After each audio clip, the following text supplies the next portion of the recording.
শুভ সকাল। কেমন আছো সবাই? আশা করছি ভালো আছো, আমরাও ভালো আছি। তো এখন প্রায় বেজে গেছে 6টা, আর তোমাদেরকে সঙ্গে করেই আজকের ব্লগটা স্টার্ট করছি। তো সঙ্গে থেকো, আশা করি ভালো লাগবে। আর জানো তো কালকে রাতে ভীষণ ঝড় বৃষ্টি, শিলাবৃষ্টিও হয়েছে। তো আজকে একটু ঠান্ডা পড়েছে, ওই জন্য সকালে উঠতে একদমই ইচ্ছা করছিল না, কিন্তু কি করব, উঠতে হবে, অনেকটা কাজ। আর ঝড়ে তো জিনিসপত্র সব এদিক ওদিক এলোমেলো করে দিয়েছে। রাতে আর বেরিয়ে দেখা হয়নি কি অবস্থা, তো চলো দেখা যাক। আর এই যে দেখো, আমি ঘরের দরজা খুলছি, আর জানো তো আমাকে দুজন না খুব ডাকাডাকি করছে। কে বলো তো? চলো তোমাদেরকে দেখাই। এই দেখো, দুজন চলে এসছে। তাই এনাদের কাজ হচ্ছে সকালবেলা উঠে খাওয়ার জন্য আমার ঘরের সামনে এসে ডাকাডাকি, চিৎকার চেঁচামেচি শুরু করা। তো ওদের কাজ ওরা করবে, চলে এসছে খাওয়ার জন্য, তো আমি ওদেরকে খাওয়াটা দিয়ে নিলাম, নিয়ে তারপরে বাকি কাজগুলো করব। এত কিচিমিচি করছিল যে ওদের আগে শান্ত করে নিলাম, নিয়ে তারপরে অন্য কাজ করব। আর আজকের আদির বাবার ছুটি আছে, তো বাড়িতেই থাকবে, সেজন্য অতটা ব্যস্ততা নেই।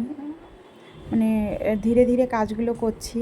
আর ওদের রেডি করিয়ে পাঠিয়ে দিয়েছি স্কুলে, আদিকে স্কুলে দিয়ে আসতে গেছে ওর বাবা, আর সেই পাকে আমি কাজগুলো সেরে নিচ্ছি।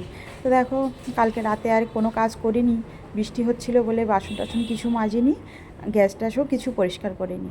তো একটু ঠান্ডা ঠান্ডা ওয়েদার পড়লে জানো তো খেয়ে একটু শুতে ইচ্ছা করে, তো ঝুপ করে শুয়ে পড়েছিলাম। তো কোনো কাজই করা হয়নি, তো সকালবেলা উঠে কাজগুলো সেরে নিচ্ছি। আর জানো তো এই রান্নার গ্যাস আমার পরিষ্কার করে না রাখলে একদমও ভালো লাগে না। তো আগে গ্রামের বাড়িতে যখন ছিলাম, তো প্রত্যেক দিন সকালবেলা উঠে কাজ ছিল উনান গোবর দিয়ে তারপরে রান্না বান্না বসানো। কিন্তু কলকাতায় তো উনান নেই, তো গ্যাস আছে, তো আমি প্রত্যেক দিনই গ্যাস আগে পরিষ্কার করে তারপরে রান্নাবান্নাগুলো করি। আর জানো তো আমি রান্না করতে করতে না গ্যাস মুছি, কতবার হাতে ছ্যাঁকা খেয়েছি, তবুও আমার ওটা নেশা। জানি না নেশা না অভ্যাস বলতে পারবো না, কিন্তু আমাকে মুছতেই হবে, রান্না চললে গ্যাসও মুছতে লাগবে। তো আমি এমনই, দেখো আমি তোমাদের সঙ্গে গল্প করতে করতে গ্যাসটাও মুছে নিয়েছি, নিয়ে তারপরে আমি বাসনগুলো মাজবো। অনেকটা বাসন আছে, তো বাসনগুলো কিছুটা বাইরে বের করা আছে আর কিছুটা ঘরের ভিতরে, তো সবগুলো এক জায়গায় করে নিয়ে তারপরে আমি বাসনটা মাজবো। আর এই যে দেখছো কতটা বাসন, তো বাসনগুলো আগে মেজে নিয়ে তারপরে ঝাড় দেবো।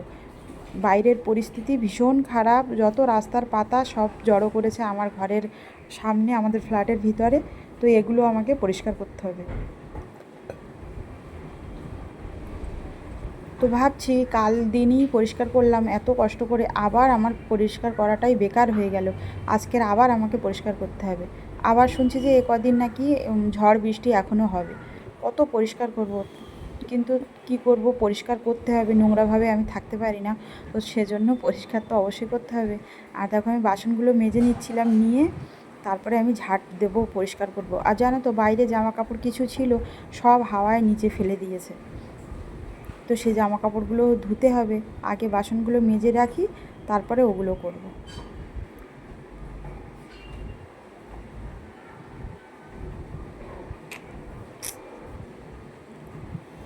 আর বাইরে যে কটা বাসন ছিল কালকের রাতে, সব ধুলোই ধুলো হয়ে গেছে, তা সেজন্য আমি বাসনগুলো আবার করে ধুলাম, ধুয়ে আবার জল ঝরতে দিয়ে দিলাম।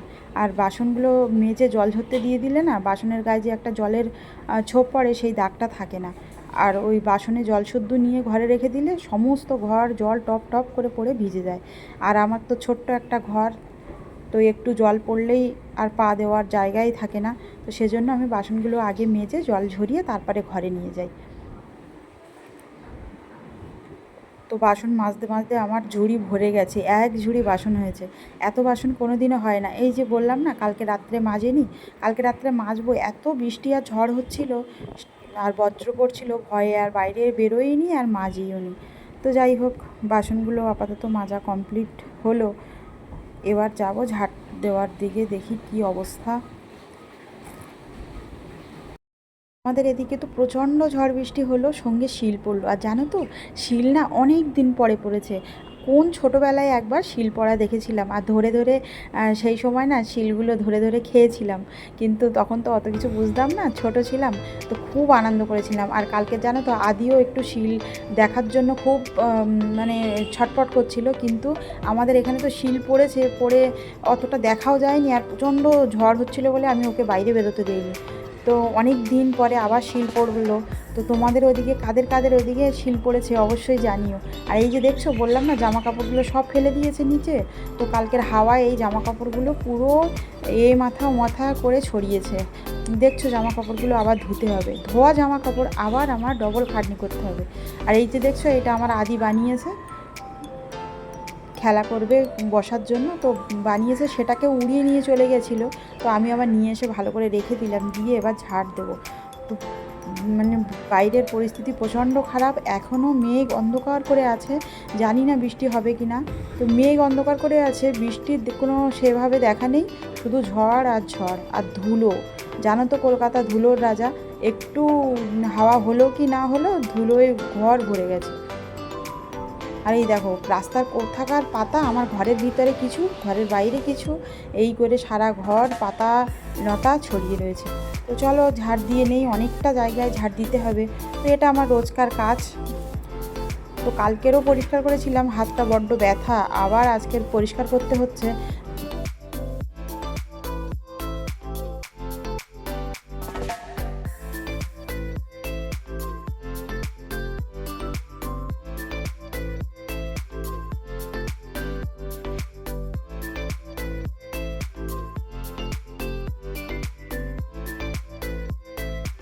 সবটা ঝাড় দিয়ে দেখো এক জায়গায় করেছি, কতটা নোংরা হয়েছে।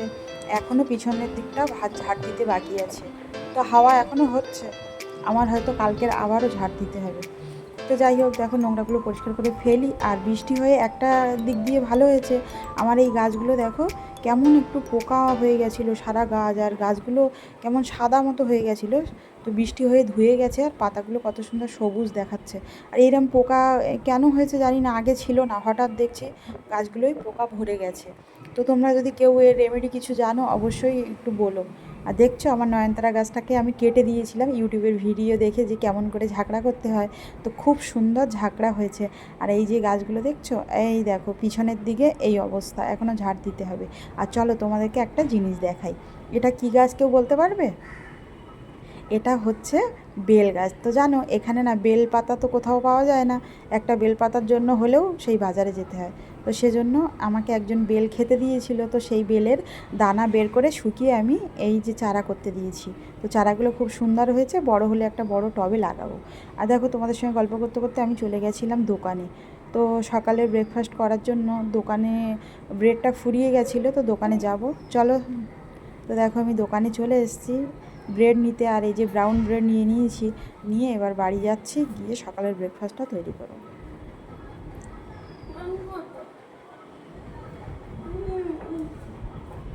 আর দেখো দোকান থেকে ঘরে চলে এসেছি, এসে আজকের একটু স্যান্ডউইচ বানাবো। তো সেজন্য আলু সেদ্ধ করতে দিয়ে দিচ্ছি প্রেশারে। তো আলুটা সেদ্ধ হতে থাক, ওদিকে আমি পেঁয়াজ আর একটু লঙ্কা কেটে নেবো। আজকের আর ডিম দেবো না, তো স্যান্ডউইচে ডিম দিলেও খুব সুন্দর লাগে, তো আমি আজকে শুধু আলু দিয়েই করব। তো ওদিকে আলুটা বসিয়ে দিয়েছি, আর এদিকে পেঁয়াজ দেখো কুচি কুচি করে কেটে নিয়েছি, আর ব্রেডগুলো গরম করতেও দিয়ে দিয়েছি। তো দিয়ে আর একটু ঘি দিয়ে ভাজবো। আদির বাবাও চলে এসছে স্কুল থেকে, তো ওকে খেতে দিয়ে দেবো। দিয়ে আপাতত সকালের কাজটা আমার এখানেই মানে শেষ হবে, আবার দুপুরে রান্না আছে। তো তোমরা কে কে এভাবে স্যান্ডউইচ খেয়েছো?